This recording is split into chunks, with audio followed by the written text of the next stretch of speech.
साथियों नमस्कार। मेरा नाम विवेक चतुर्वेदी है और मैं कानपुर में रहकर प्राकृतिक खेती करता हूँ। इस समय हम सभी लोग कोरोना वायरस के संक्रमण से ग्रसित होकर लॉकडाउन में अपनी ज़िंदगी गुजार रहे हैं। ऐसा मौका शायद मेरी याद में पहली बार ही आया है, लेकिन ये मौका, इसका बहुत बड़ा सदुपयोग भी हो सकता है अगर हम इन काफ़ी चीज़ों के ऊपर सोच विचार कर सकें, जिससे कि अपने आगे की ज़िंदगी कैसी हो उसको तय कर सकते हैं।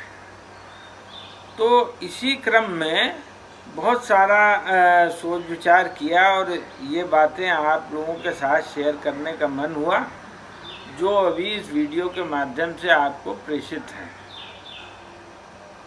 तो इसके मामले में अभी आप देखते होंगे कि बहुत सारे विशेषज्ञों की राय आ रही है कि कोरोना महामारी से कैसे बचा जा सकता है। तो इसके क्रम में सारे ही विशेषज्ञ लगभग पूरे विश्व के वो ये कहते हैं कि हमारी इम्यूनिटी अगर सॉलिड होगी, स्ट्रांग होगी, तो कोई बीमारी हमको ग्रसित नहीं कर सकती। तो इम्यूनिटी का मतलब क्या है?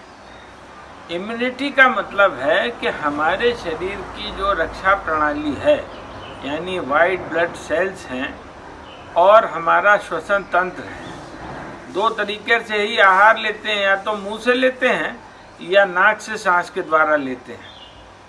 तो ये दोनों ही बातों पर ध्यान रखना पड़ेगा। देखिए, इम्यूनिटी खराब होने का मुख्य कारण रासायनिक खेती द्वारा की जाने वाली खेती है, क्योंकि जब हम पेस्टिसाइड्स का प्रयोग करते हैं तो इससे हमारे वाइट ब्लड सेल्स का काउंट घटता है, उनकी मृत्यु होती है और वो संख्या में कम होते जाते हैं। इससे हमारा शरीर असुरक्षित होता जाता है। दूसरा एक और मुख्य कारण है कि हवा में बढ़ने वाला प्रदूषण। ये प्रदूषण कैसे होता है? अभी हाल फिलहाल में सैकड़ों मित्रों से बात करने का अवसर मिला, तो सभी ये कह रहे हैं कि कुछ ही दिनों में, यानी 20-25 दिन के अंदर ही, जब से फॉसिल फ्यूल जलना बंद हुआ है या कम हो गया है, तो वातावरण बड़ा शुद्ध दिखता है, आसमान साफ दिखता है, तारे दिखने लगे हैं और सांस लेने में मज़ा आने लगा है।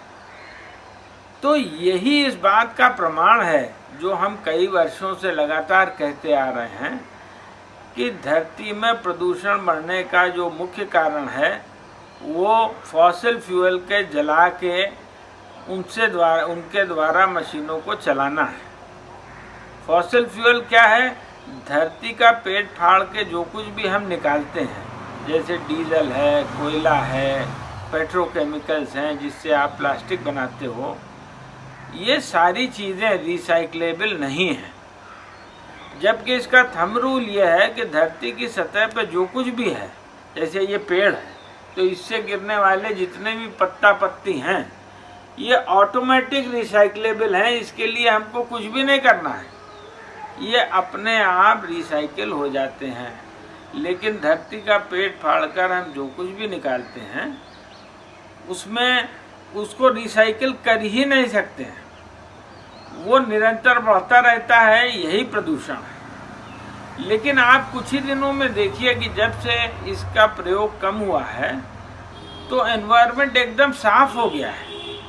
इसका मतलब ये है कि यदि हम अपराध को रोकते हैं तो धरती अपने आप को मेंटेन करने में सक्षम है। आप सभी इस बात को स्वयं में अनुभव कर सकते हैं, ज़्यादा किसी से पूछने की आवश्यकता नहीं है।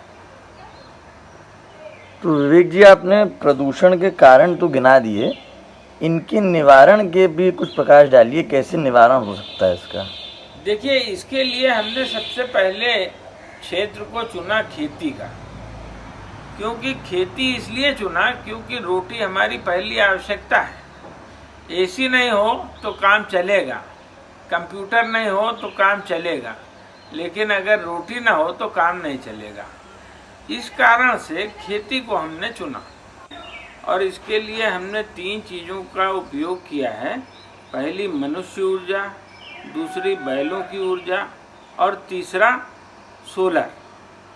तो अब देखिए खेती के हर आयाम में एक एक करके हम फॉसिल फ्यूल को हटाते गए हैं। जैसे पहली चीज़ है जुताई। तो अभी जो तरीका है उसके अंदर आप देखिए तो बड़े बड़े ट्रैक्टरों के द्वारा, फॉसिल फ्यूल से चलने वाले ट्रैक्टरों के द्वारा जुताई की जाती है, जिससे वातावरण बुरी तरीके से प्रदूषित हो जाता है, साथ में लागत भी लगती रहती है। तो हमने बैलों से चलने वाला एक ट्रैक्टर बनाया है। इस ट्रैक्टर की खासियत यह है कि लगभग 50 मिनट में 1 बीघा यानी आधा एकड़ की खेती हम जोत सकते हैं।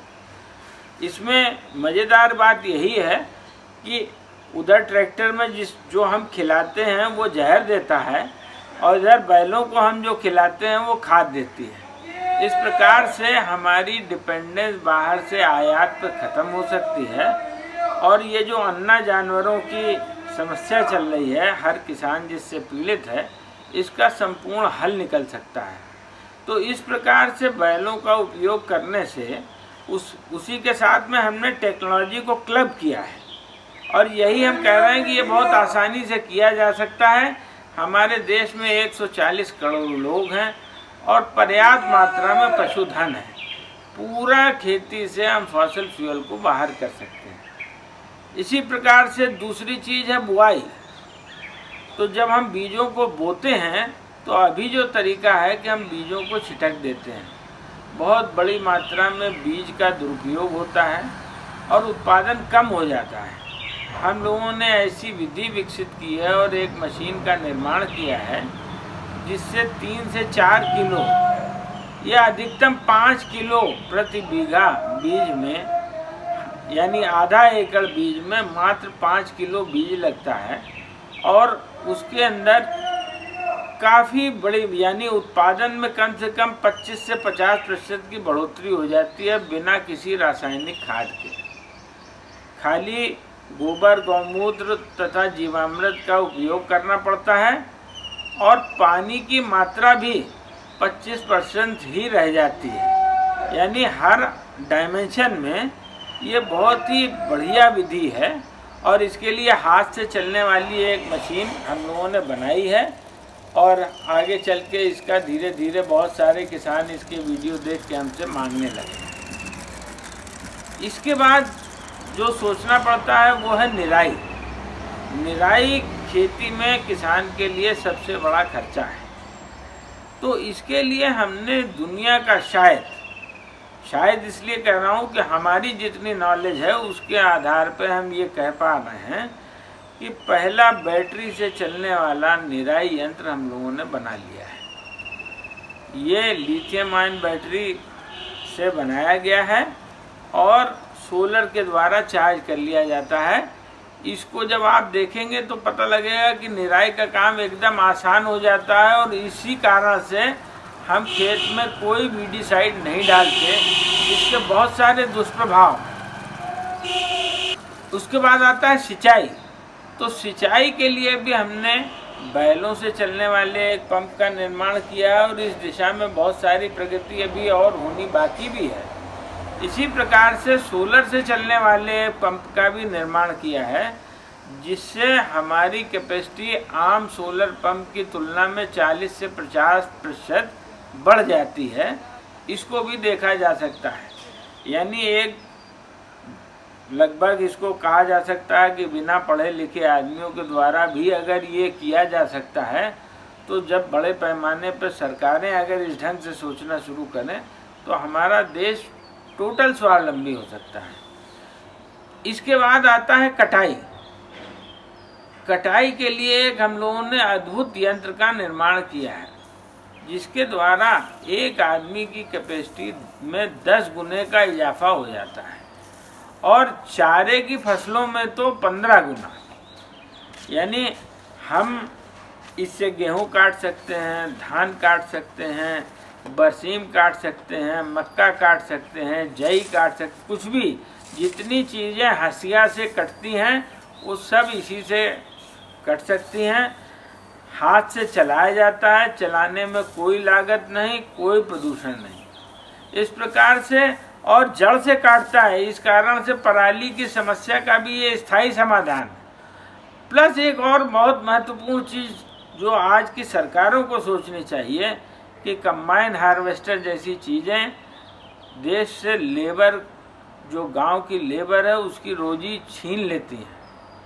1000 आदमियों की रोजी एक कंबाइन हार्वेस्टर ख़त्म कर देता है। इससे रोजी में बढ़ोतरी होगी, उनकी एफिशिएंसी में बढ़ोतरी होगी और बिना किसी प्रदूषण से कटाई हो सकती है। इसके अलावा अगर आप देखेंगे तो हमने एक सोलर से चलने वाले थ्रेशर का भी निर्माण किया है। अभी इस दिशा में भी काफ़ी प्रयास और चल रहा है, काफ़ी कुछ सफलता मिल गई है। अभी कुछ काम और होने बाकी हैं जो आगे कभी शेयर करेंगे। इसके बाद इसी सोलर प्लेट और इसी मोटर से हमने एक प्रोसेसिंग की मशीन भी चालू कर दी है, जिसके द्वारा धान से चावल मिल हम चलाने लगे हैं।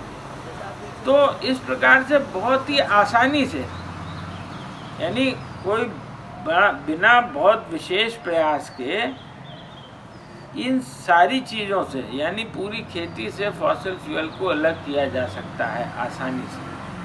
पेस्टिसाइड को अलग किया जा सकता है, रासायनिक खाद को अलग किया जा सकता है, जिससे किसानों की आमदनी कम से कम 3 गुनी बढ़ जाएगी और देश स्वावलंबी हो सकता है।